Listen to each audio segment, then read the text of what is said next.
If you're seeking to boost your clarity in any decision you have been wanting to make or any situation that you're going through and you keep asking yourself, is this the right decision for me? Is this the right approach for me? Even, is this the right path for me? I want you to go right now to my show notes because I have prepared a free and simple 3 questions framework for you to go through that by answering these questions, I promise you'll feel a lot more clearer and you'll start creating fulfilling outcomes out of the decisions you're making. Just go right now, or you can go to ybcoaching.com/clarity. Enjoy the episode.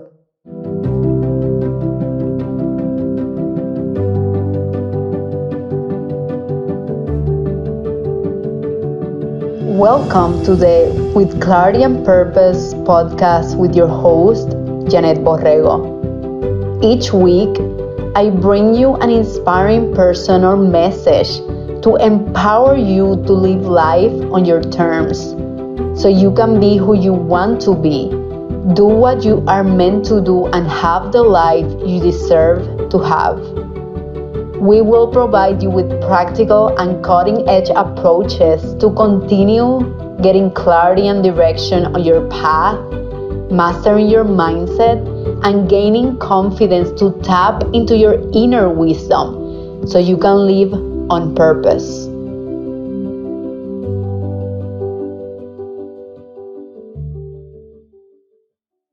Hi everyone, welcome to the With Clarity and Purpose podcast, and I am so excited because I have a super special guest, and she's someone that I've always been inspired by, to be honest with you. She's Naomi Amparo. Hey Naomi. Hey. I should add Lambert into that. Naomi Amparo Lambert, because she's married. I love it. Great reminder. So Naomi is my friend, and she's also my coaching client. We have worked together, and she's also an amazing consultant for renewable energy. She's a senior manager in a consulting company, and more than that, Naomi is a mom and a wife. I think I think we gotta mention that, right? So how are you doing, Naomi?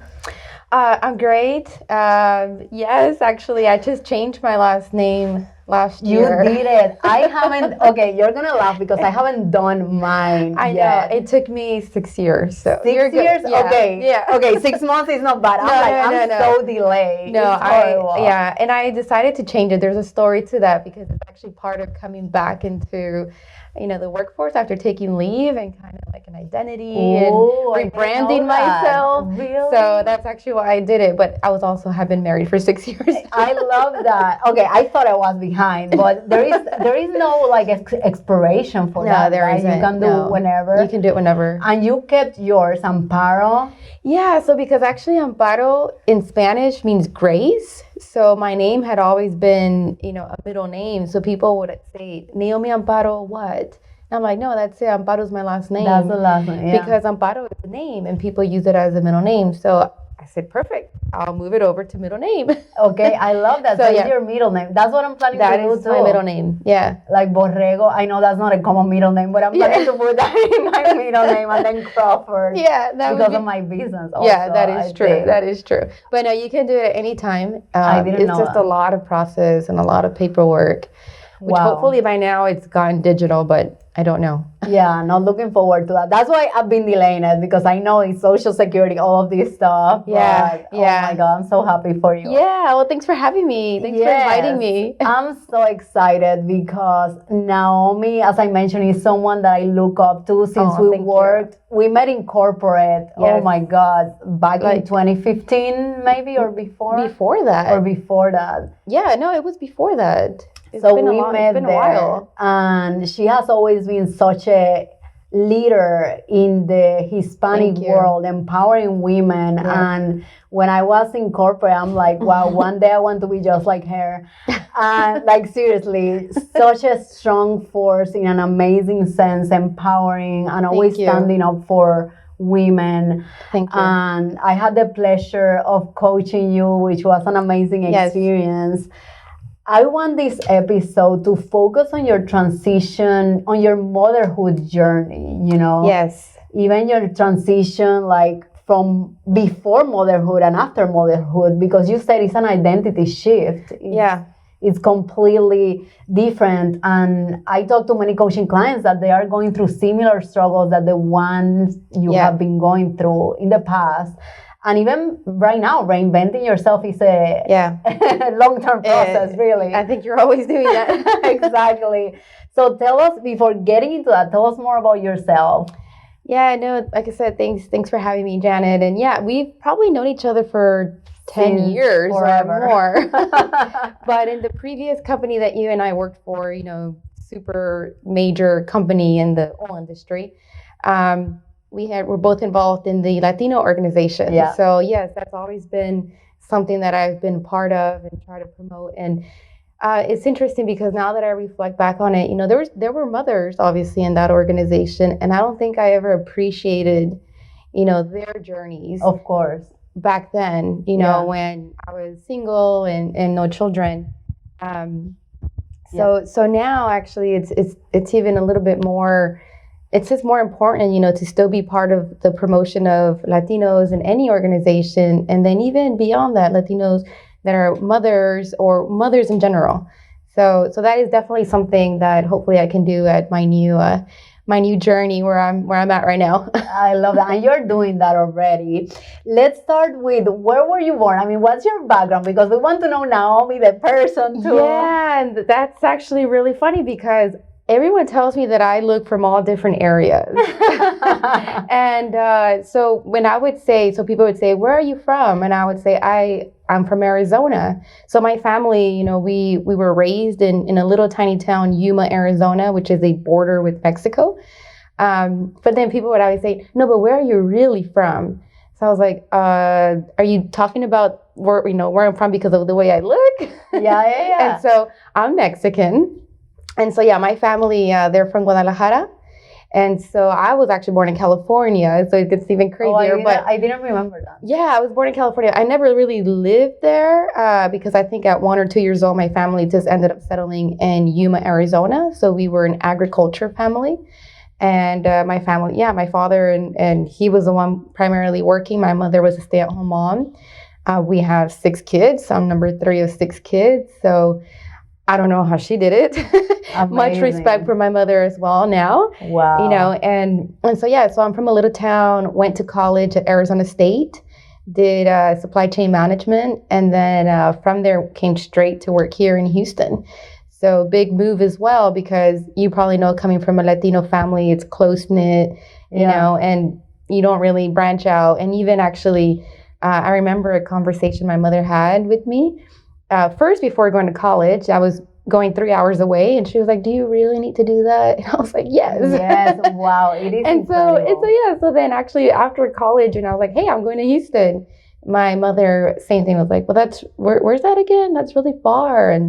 But anyways, the point is that I've never been afraid of taking a challenge, taking a step, and I'll talk about that in the motherhood journey as well, because that's been a challenge in its own. I love it. And I love that you come from such humble beginnings, and you are breaking also the pattern, right? The generational pattern that sometimes comes with being born Latin or any other minority. So, I mean, I was the first person in my family, and actually my extended family with cousins and everyone, I was the first person to go to college. Wow. And graduate from college.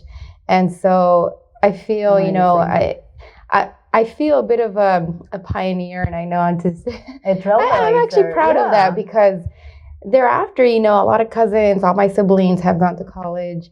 And so, so I'm very glad that I was able to step out and take that challenge, because as I mentioned, being from a close-knit Latino family, my mother was asking, do you really have to go? And it's like, yeah, I do. Yeah, incredible. So it just kind of set the stage for the rest of my family to take those challenges as well. To take that leap. That's beautiful. So you went into the corporate world. I know she killed it. I mean, you climb up the ladder so quick in amazing ways. Everyone was like, wow, we were all looking up to you, and of course still are. And you got pregnant. Tell us the transition before really getting pregnant and motherhood, and after. I mean, how did that impact your life? So, thank you actually about my career. Yes, actually, my career did move quite fast, in the company we were in and upward. So, I was taking on very big challenges very early on in my career. And it was just an approach, I was applying an approach to my career, which, is probably going to lead to some of the challenges I have with motherhood when we get there. But for me, it was always kind of set a goal, and it's not necessarily a big goal. It's just kind of set it and then work towards it and then set the next one and set the next one. So it's stepping. And so with that was, expectations. I was always setting very high expectations for myself. And yeah, I mean, it paid off. And so I had a lot of responsibility, you can say, at a young age. And I was trekking along, taking on the next challenge, taking on the next one. So actually, I was pregnant in 2018. And that was interesting because my husband was getting expatriated to India at that time. Yeah, I remember. And I was also going to go work in India, with my previous employer. And so life happened and we were pregnant. Yeah, I love it. I mean, were you expecting it or? Not really. Not really. Love it. So, I love these stories. Yeah, I was not really expecting it to happen. But like I said, life happens. And at that time, I was very scared. I was actually very scared to say it at work, because we were doing this process to move abroad, for his company and also for mine. So I was scared. Yeah. So what was behind that fear? What was the thinking behind that fear? So actually, that's where the first challenge, I would say, comes. The challenge was, the fear for me was that they're going to cancel my assignment. Yeah. That was the fear, that I was going to lose out on this opportunity after I had worked so hard to get to where I was. But then at the same time, when I would go back home, I would feel guilt. And this was, pregnancy, very early on in the pregnancy, because I would say it's great about my career, but also this is very exciting. It's, we had been married and we actually did want to start a family. We just didn't know exactly the timing. Yeah. But then again, you can't really time life. It just happened. So I was feeling fear and guilt already from, very early on in my pregnancy. Yeah. So, okay, I waited the traditional, what they tell you, 12 weeks, first trimester. Mm-hmm. And then even then I waited a little bit more.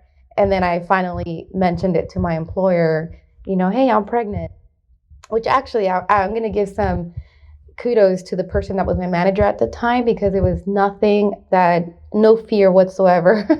And the person was actually very supportive. The person was, okay, that's great. We'll still continue on with the process. Awesome.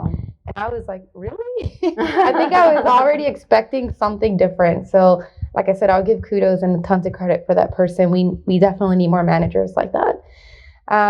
But just to kind of continue on. So we ended up moving to India, but there was a twist in that whole journey, because I ended up going not employed anymore. Well, I shouldn't say unemployed. I ended up going on a leave. And that's the second challenge that I had. So, okay, announced the pregnancy, everything was fine. But then, through all these corporate procedures, there was an issue that because we were going to be living in India, I had to take a medication to prevent malaria, which I had taken that before. And once I reviewed it with my doctor, the answer was no way. Wow, you can't take that. And that was required. And that was the requirement of the assignment. So again, life just happens, in interesting ways, but the decision was put back on me to say, well, this is a requirement and we really cannot change the policy. And even more, there's liability with that. And now there's another little human being in the picture. So the decision was, I'll take an early maternity leave and do that maternity leave, have the baby, and after the baby's born, obviously take the leave that's given anyway, and then come back to work in India. So that was the arrangement, that I was going to take an early maternity leave and then finish out the pregnancy, have the baby, and then come back to work. So that's how we ended up going to India. So I went there on a leave of absence. Wow. Do you feel that there would have been, because that was a requirement, right? For whatever reason, do you feel there would have been another option to that? Um, Like if you're in the company's like shoes, do you feel it could have been done differently, or maybe something to consider, or? Yeah, so I mean, at the moment, I really only saw those two things. Either I take the position and take this medication, but then obviously it's risky because we don't know the effects on the pregnancy, or take this early maternity leave. I didn't really see at that time other options. Now, in hindsight, and actually to seeing, how progressive a lot of companies have been in the last few years, I do think actually there could have been another option. I do think that there could have been an exception.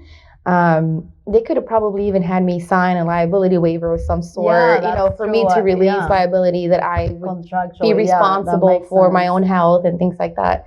So I think there could have been something done. But again, that's just in hindsight. Yeah. No, that's a great point. I didn't think of that. I thought of those two options. I remember you going through a process, and I'm like, well, I'm glad she took that one. That's what I would have done. Yes, and you know what, though? It was very difficult because, we were taught, I was already 10 years in. Yeah. A little bit over 10 years. Yeah. It's a long time. It's a long time. You have worked hard. You're a really good position. You have progressed proportionally to the work that you have put. Yeah. You're pregnant, a new life, new priorities, and then this happened. I imagine, I don't know, but I imagine how hard that was for you. Yeah. So at that time, I mean, that's where the, feeling of the guilt came in, and the very early months of pregnancy, I can frankly say, they were not enjoyable because I was feeling that guilt of, gosh, I worked so hard. I've been, a regional manager, global manager now. And then this part of my life that I also really wanted is happening at the same time that my career, I feel, was propelling. Incredible. And now I have to make a decision. Incredible. So it's like the fork in the road. And it was very, very hard. I took the decision that obviously was the best decision for me. And also in hindsight, that's the best thing that I could have done. I love that. At the moment, I'm not going to lie, I did cry. Yeah. And I was in India feeling like I made a mistake. I should have, taken the medication. I should have continued. Maybe should have stayed back, So I did have processing. You continued processing the whole thing. I did. Yeah, and it's okay. Yeah. We're human beings. And it wasn't really until we got to India, and it wasn't until I would say like 7-8 months into the pregnancy, so I was almost there, that I said, okay, Naomi, just enjoy it. Like, it's done. Incredible. You took a pause in your career. It's okay. Just enjoy it. I would also say there were a couple of ladies back again at this employer that I was at that said the same thing to me. And they were very, very successful women. And both of them had taken leave, not obviously the early maternity. I think I might have been one of the first ones. Yeah, exactly. You were the trailblazer again. You're like, let's go.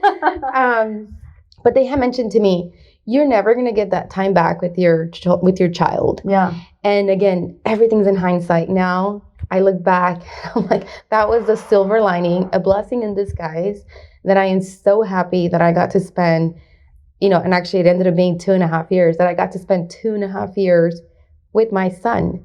That's time, valuable time that I'll never get back. And it's time that it's so important, for a child's life where you set the foundation. And I was there. It's incredible. It wasn't an easy ride, so we can talk about that. Yeah. We'll talk but about now I'm so glad that I was able to do that. That's beautiful. Looking back into that, like I just imagine this fork, where you have to choose career or really your family, your kid. Looking back, and we always say there is a lesson in every single challenge. There is a lesson. That thing is there from the universe to teach you something. What was that lesson? Like looking back because it was, you were going like in the sky, like this happens. What a beautiful place. That just fork. I can just picture it. And I like that you're talking about lessons, because that's the one thing I learned from you. Yeah. Is that there's lessons everywhere. And you have to pause. And if you have a challenging thing, if something's maybe even going great at anything, there's a lesson in everything. So I really like that. I learned that from you. Okay, what was the lesson? So I talked about everything was a step for me. Okay, this go next. Yeah. So, and it was so quick. Everything had happened so quick. I really think the lesson from life, from the universe, was, Naomi, slow down. And appreciate life. Yeah.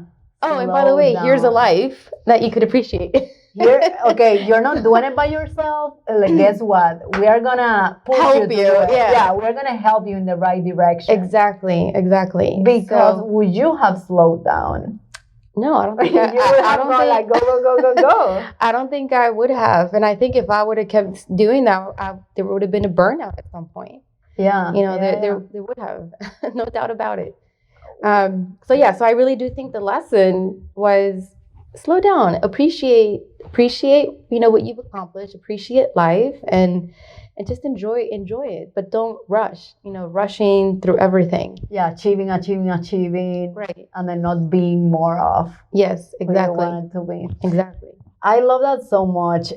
So you got to India, and what happened after that? Because it's a new country. You're pregnant. Again, Yes. you're like faced with a lot of uncertainty in some way. Yeah. How was the pregnancy? You gave birth. What happened afterwards? So, actually the birth was very traumatic. I'm going to say that. And that's another challenge that kind of spiraled out of control. But we got to India.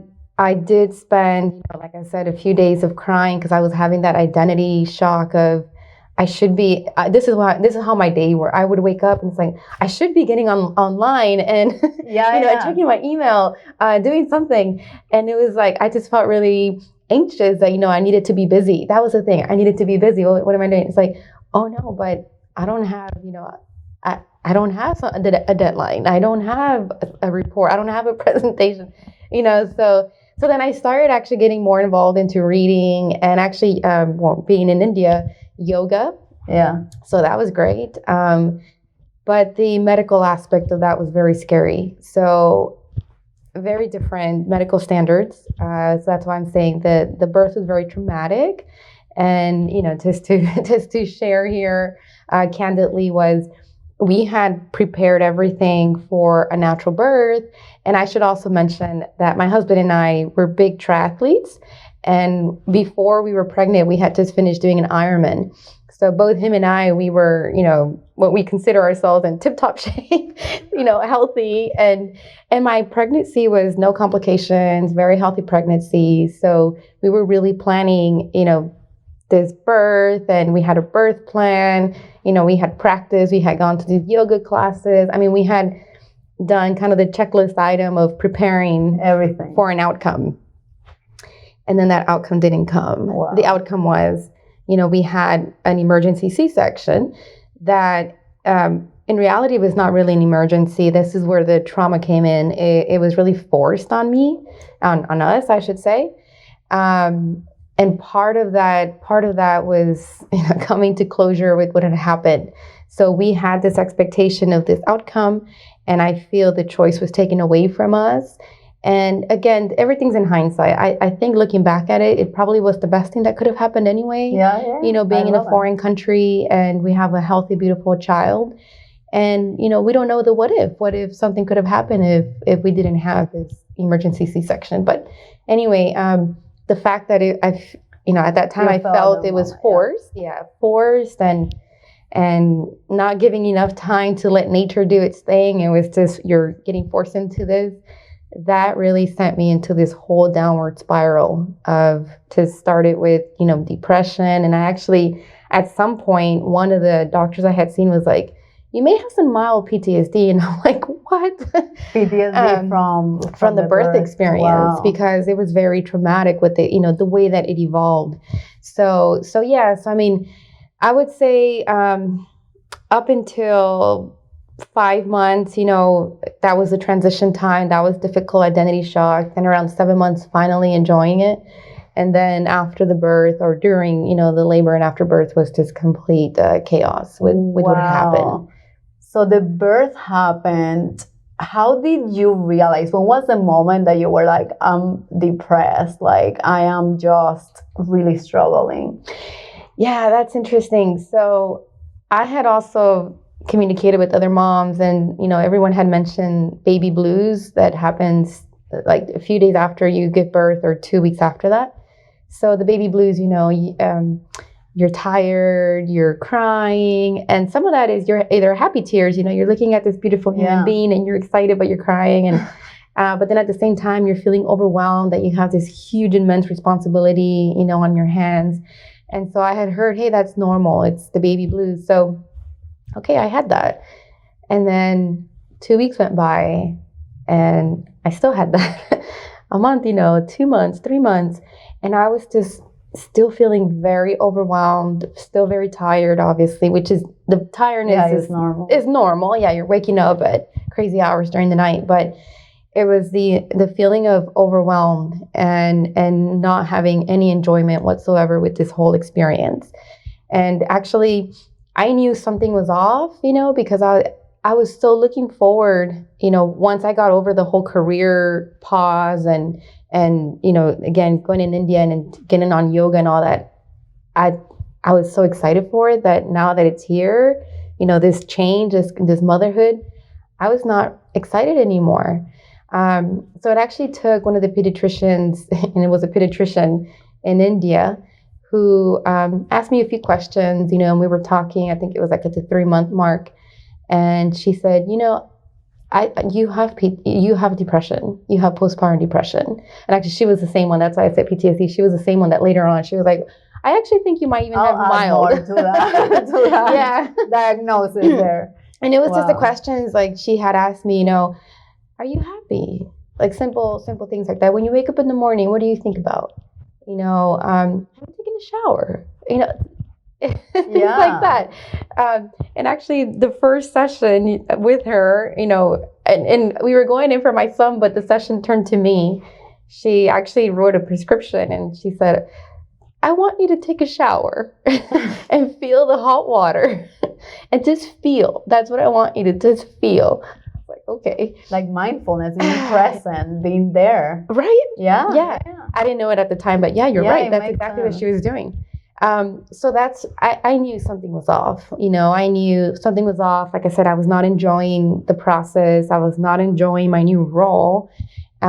Just this extreme overwhelm, feeling, the fatigue.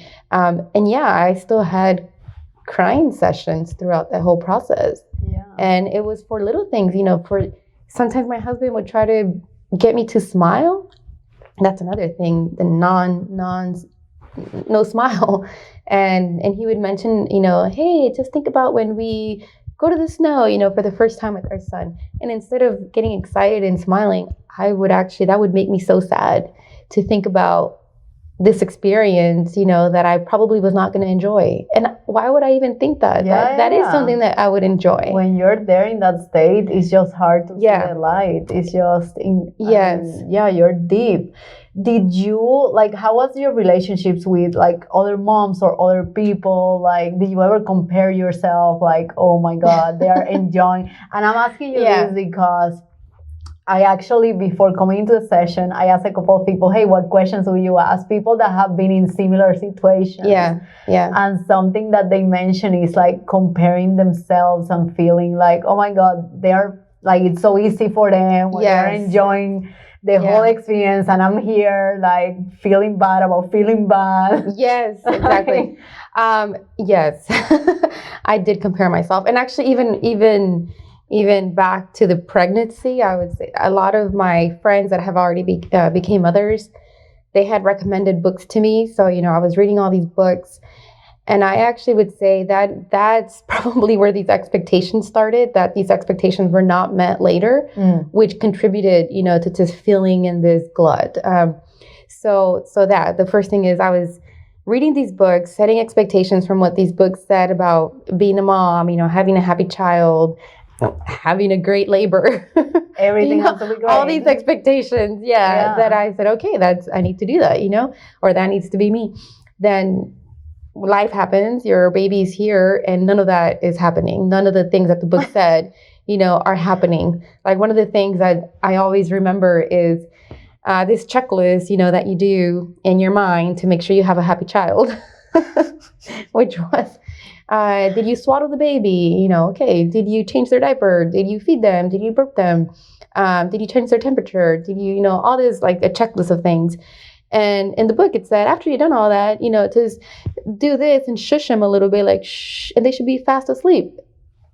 None of that worked. Oh my God. I heard this one before. I did the checklist, Nothing worked. Yeah, I did the checklist, everything, blah, blah, blah. Baby still crying. I continued it, baby still crying. Oh my God. Then that's like, oh my God, what am I doing wrong? I'm being bad. Oh my God, I'm not a good mom. Like, it's not working. So yeah, it must be me. Exactly. It must be me. Because if the book says, that's what's supposed to work and it's not working, then it's me. Then something's wrong with me. And so the books are setting the expectations. But then thereafter, the comparison with moms, totally, I did that. And that also led to, to not being able to get out of this downward spiral that I was in. Because I would see other mothers, and they would be happy. And, well, at least that's what they showed. And they were enjoying their child and, oh, motherhood is great and the best thing that could happen to me. And there I was listening to this and I was thinking, okay, it's totally me. It's me. I was going to actually mother support groups in India. So when we were in India with the expat community, there were mother support groups and I befriended quite a few people there. And we would have these discussions and they were great because, obviously you're having the support, but at the same time, I think that they were hurtful in that, it actually led to more comparison. Yeah. Because I never really heard anyone else talk about depression during those sessions. Incredible. I didn't. Really? No, I didn't. And I think that's part of the problem. I actually do think that women go through these issues or have challenges, but they're silent.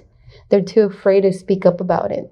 And I'm so happy that you are here to speak up because I know it's vulnerable.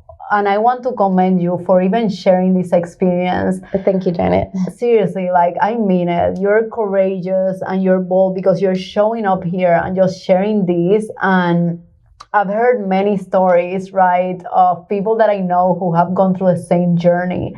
And again, I don't hear about this enough. Yeah. And I'm like, that's why Naomi and we need to make an episode about this because let's break the pattern of not talking about these things because they do happen and they are more common than what people may think. I completely agree. I completely agree. And so that's why I was telling you, in these support groups, I don't remember anyone talking about postpartum depression. Wow. In a mother's support group. Yeah. So it's even, it's like, well, and so therefore I was also just thinking to myself, well, then it definitely is just me. And and I would go online, obviously, and read on Google. And, actually, I'm going to admit to this. When I was reading, what actually helped a little bit was some celebrities have actually come forward. And they have been vocalized postpartum depression, and they're trying to break this stigma of postpartum depression. And I actually found calm in that and comfort in that these women that are famous, celebrities are putting themselves out there. Then there are other people who are having this, and it's not just me. The interesting though is I wasn't hearing, you can say, the common mom. Not the celebrity mom, the moms, the majority of the moms. I didn't hear it from them. That's. So I still think there's something to be done there. There is bring much that to more light. To be done. Yeah. We need to share more our stories because it is true, right? That's why one of my purposes of doing this podcast to share stories of people just like me in this level, we are just. Common human beings, not that celebrities are not common, but they're up there, Yeah, no, I completely agree. And I'm like, we need more stories. Yeah. And I would say the other thing, because I was reflecting back, when you asked me to talk about this, I was kind of reflecting back at what led to all of this. And I mean, it's part of life. So, okay, that's the first thing. But the other thing is, when I look back, at my career and always being so career driven, and actually now I'm back in my career. I actually realized that you could say type A personality, whatever, all that, I would say having very high expectations, being so goal oriented, trying to always be perfect. In that decade, when I was building my career, actually, I was trying to apply that same philosophy to motherhood. Like the checklist. Okay, I follow all the stops. Like, exactly. I followed this. Why is it not working? Or trying to, at some point I'd follow this book that I'm not happy about, but was about setting at 3 months old, like a schedule. And apparently some women do that, or that's what the book said. And, I'm looking at this book and I'm like, I don't trust anything that book says. Not anymore. Not anymore. It's like a schedule at 3 months old. How in the world? Yeah. But anyway, the point was that from my career, the way I approached my professional life was pretty much almost a disaster if I was going to use the same approach for my motherhood life. That's there's no way that I can expect, it's pretty much be perfect as a mom. You can't do that. There's no such thing as a perfect mom. It's going to be messy. Exactly. And setting these expectations for this little human being and expecting them to meet it, well, that's unrealistic. That's putting them in a box, right? Exactly. It's like, you should behave this way when I do this. And it's just... Yeah, that's not going to happen. Yeah. I mean, that's a good word, unpredictable. Babyhood is unpredictable. It is, because adults are unpredictable. I cannot imagine a baby and you getting to know this baby, how it works. I mean, I'm not a mom yet, but it's a big shift. Yeah, no, it's completely true. So that's why I think the fact that I was having this approach and trying to apply that approach to, it was really a new career. My new career was raising this human being and trying to apply that could not work. I needed a new formula. I needed a new model. I needed something new. But because I was trying to fit that in, then things were not working and I was not getting the results that I was supposed to be getting from what these books said, from what these moms said. And so therefore, the only bad thing in that whole situation was me. Yeah. That's how I looked at it. You didn't fit the formula that everyone else was using, of course. Exactly. That all the happy moms were using. Yeah, exactly.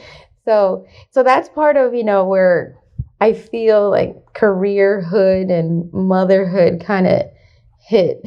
And it makes sense because how you're one person, so how you operate in one area, usually you operate in the other ones. Yeah. Because it's the same pattern run in a different context, right? Right. So it makes perfect sense. How was your healing journey? Yeah. You were like deep in depression. Yeah. And you were still in India.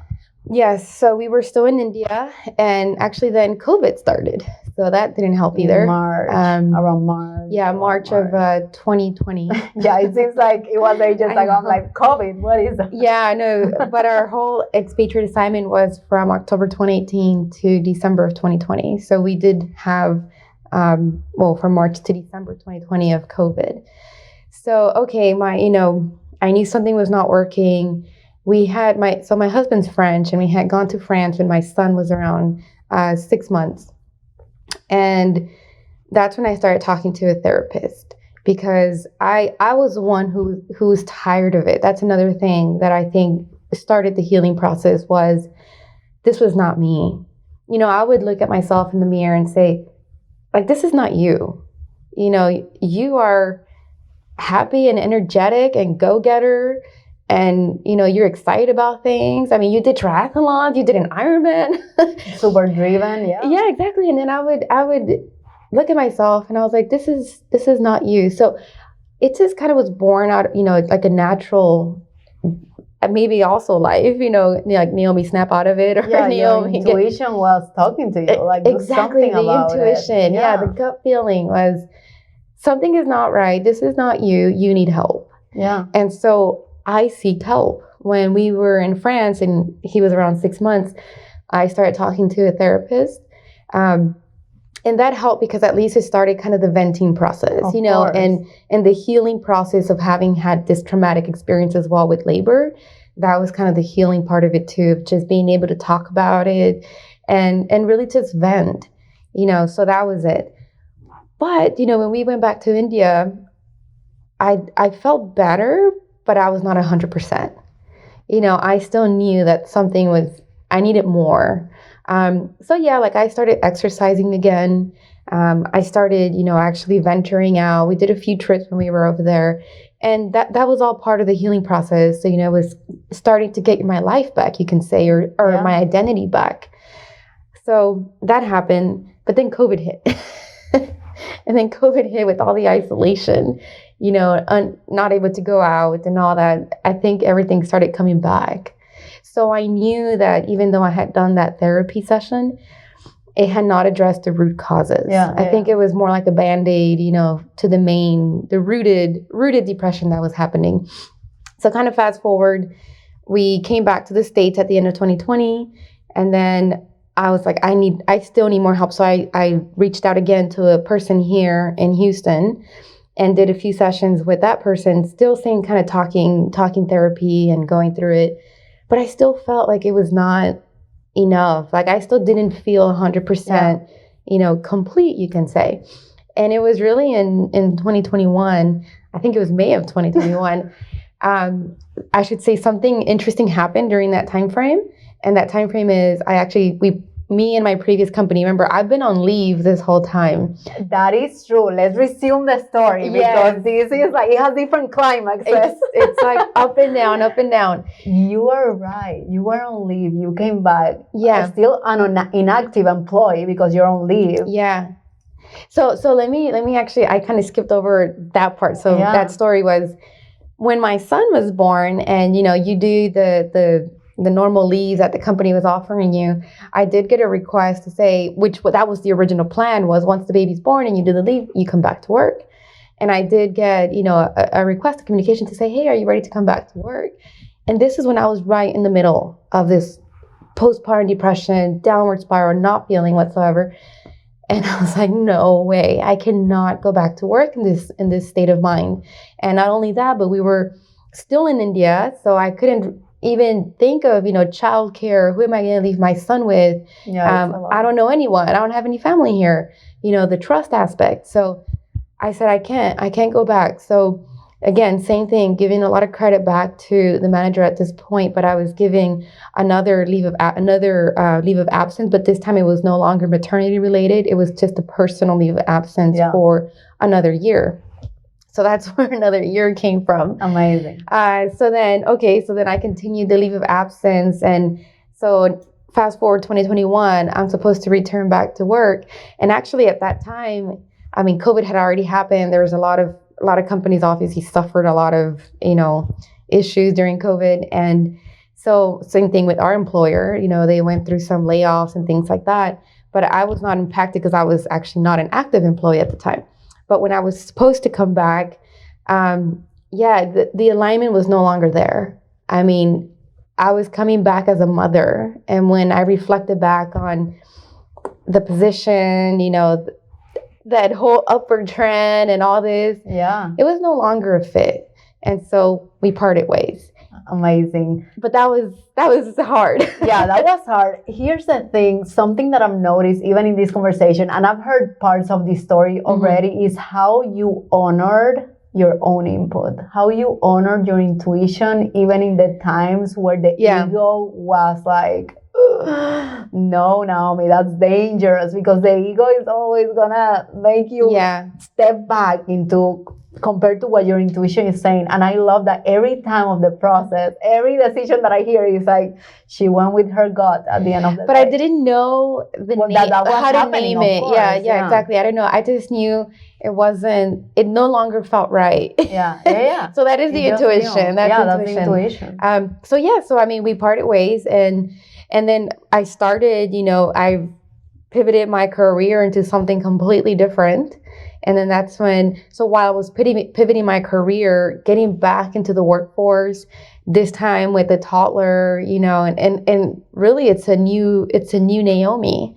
That was difficult in its own. But there was at some point, it was around May timeframe, at some point there, I was still not completely healed from, having done those therapy sessions. And that's where I knew I needed something else. Yeah. And I said, wait, I have a friend. I need to reach out. And that's where you came in. And I've learned so many things because it was actually different. I feel that our sessions addressed the root cause. Yeah, that was the first thing, the breakthrough is like, yes. Naomi, let's go deep because we gotta find the thing and release it. Yeah.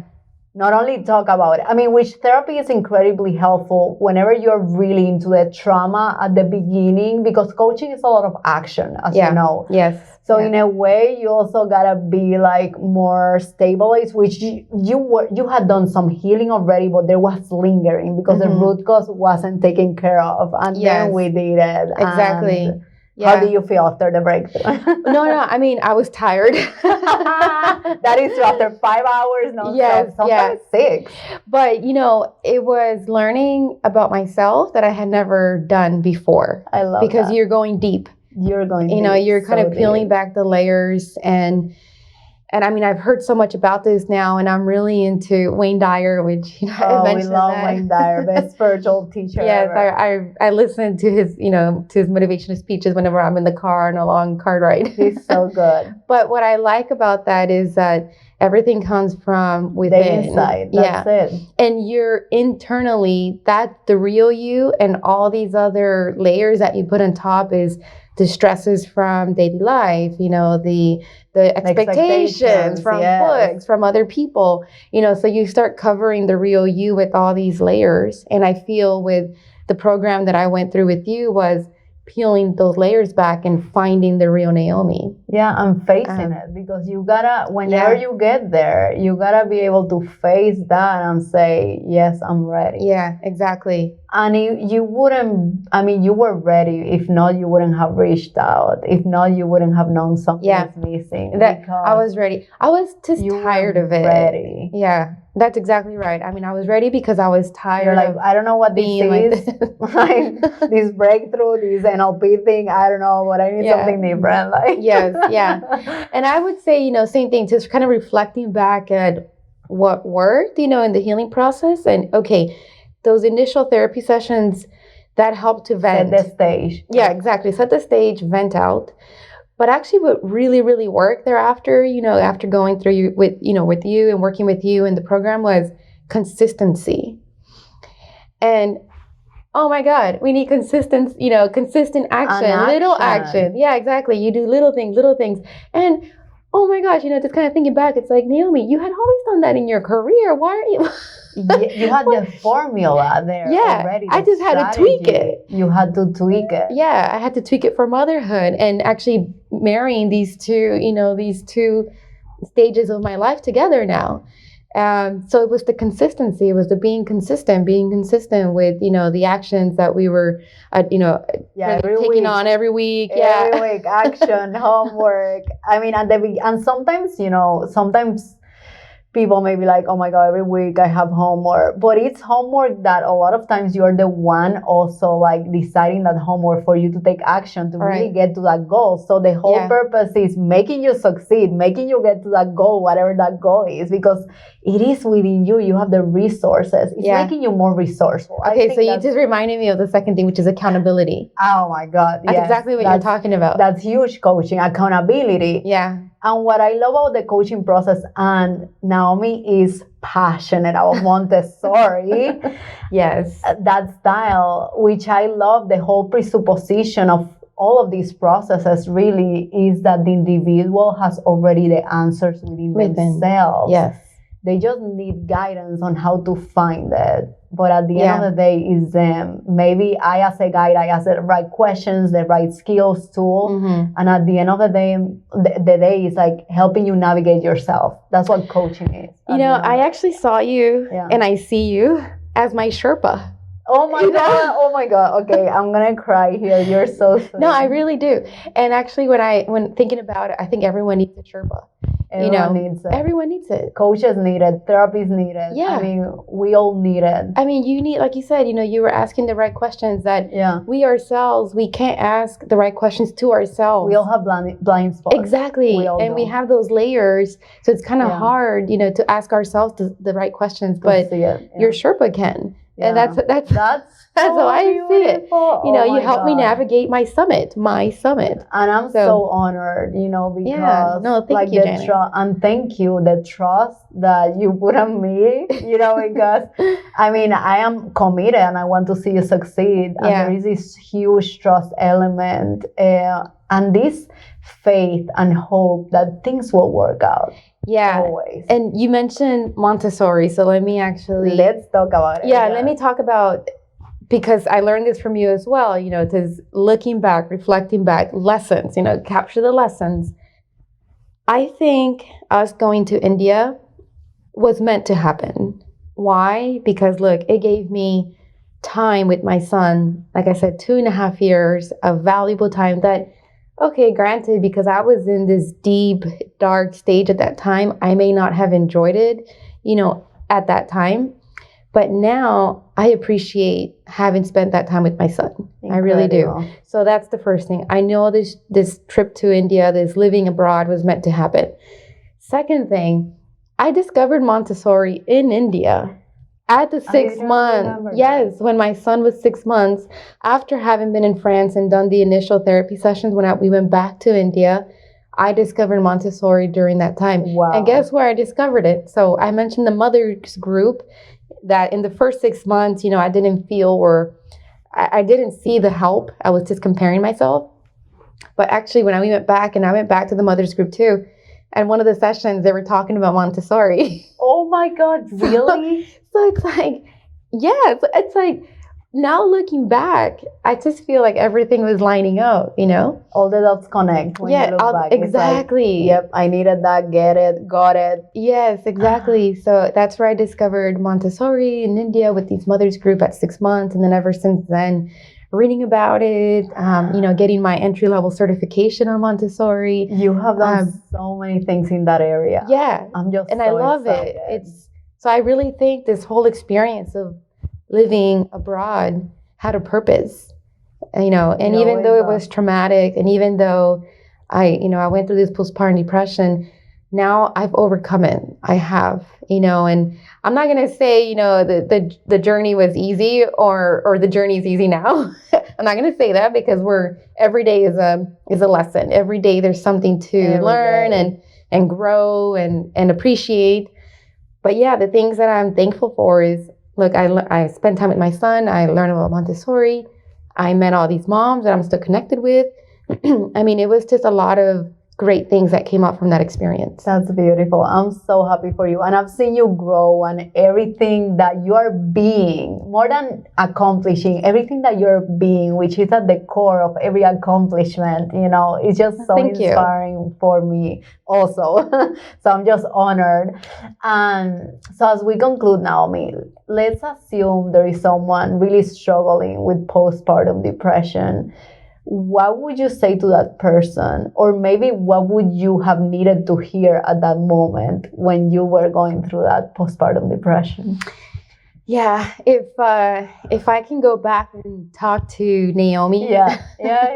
Back at that time, the first thing I would actually say is, Naomi, it's okay. It's temporary. It's powerful. It's temporary. You will get through this. You don't see it now, but you will get through this. And that's the first thing I would say. It's temporary, because I would have actually calmed the expectations a little bit, There is an end to this. Exactly. There's a light. And when you're in that stage, you don't see that light. So if someone could have said that, there's a light and it's okay. Like, if this is part of life, we'll get through it. That would have been very helpful for me at that point. That's the second thing I would say is, Naomi, look inside yourself. Close your eyes, which I never did during that whole time that I was in that postpartum, really bad cloud over my head. I never took the time to sit and close my eyes and look within myself. I never did that. And I really don't know why. You were in this doing energy. Yeah, I was in this like trying to make better, if it's my fault because I thought it was my fault, I was trying to make it better, always trying to be busy with, I guess, trying to be perfect or trying to recover. Distracting yourself from facing the pain that you were feeling at that moment. Exactly. So that would be the second thing is, you know what? Just close your eyes for a bit. Let's do some breathing and look within yourself. That's beautiful. Because that would have actually just kind of calmed the waters down. Yeah, I mean, it is proven, even your nervous system, everything, just allowing yourself to be. Exactly. And the third thing I would say, Naomi, you love yourself. You really do. Because I wish someone could have said that to me. Because I said, when I looked at myself in the mirror and I would say, that's not you, but there was always never an appreciation of who I was. I was always just beating myself down and saying, well, you weren't able to sleep your baby. You weren't able to do this. You weren't able to do that. And I was just beating myself down. So I was even my worst enemy at that time. And I wish someone could actually just say that, Naomi, you actually do love yourself. Look at all the great things that you're doing, amazing. And pointed that out. So I would say those are the kind of the three main things. And obviously thereafter, which is what I mentioned to you, is one, if you're able to find that internal, motivation, which I did after many months and after already 2 therapy sessions, was get help. Get help. Ask for help. We all need help. Yeah. Not because we are asking for help means that we are not enough to do it ourselves. We know we can do it. Yeah, exactly. We just need that extra help to go to the next level. Exactly. Yeah. That's beautiful. Wow. I'm so honored. Thanks for having me. Like I said, I really hope that this, candid discussion can help a mother out there. I do know it's very difficult, when you're in a career and that adds that extra layer of, maybe I can't say this. Like I mentioned, I was not even vocalizing my pregnancy. But now I would say, you know what, let's break those barriers. Let's come out and talk about it and share experiences and hope that it helps someone else. That's beautiful, and show up authentically. That's what we are here for. We are here for ourselves and for everyone else to up-level, if we up-level each other, like the whole community of women and everyone else, because that's, even though they don't go through the biological change, they are there with us, right? Exactly. So it's so important to keep everyone informed. Exactly. So I appreciate you so much, Naomi. Again, thank you so much. If someone wants to connect with you, do they connect via LinkedIn, or if they want just social media? I'm on LinkedIn, and I would say that's the place to go. And you're even going to see on LinkedIn that I am very forward about my maternity leave of absence. I have it right there so people know I took that time off. I know that's another thing. A lot of women don't like to put that they were off, for family or maternity. Breaking the barriers down on that. So you'll see it right there. You are nothing to hide, living with integrity here. Exactly. Because I think people need to get used to seeing that, more of that. Really. Exactly. Yes. I love it. Yeah. So they can connect with me on LinkedIn. LinkedIn. Okay. Naomi Amparo Lambert. We're going to put it there. Thank you so much for being here. I appreciate you so much, and I love you. Thank you, everyone, for tuning in. If you found this episode helpful, or you know someone that may benefit from it, please share it with friends, family, everyone, the whole community. Thank you so much, and I'll see you next week. Bye-bye. Thank you so much for listening at With Clarity and Purpose. I really hope you enjoyed today's episode. Sharing is caring. Please share with your friends and family so we can continue building an empowered community together. I'll see you next week.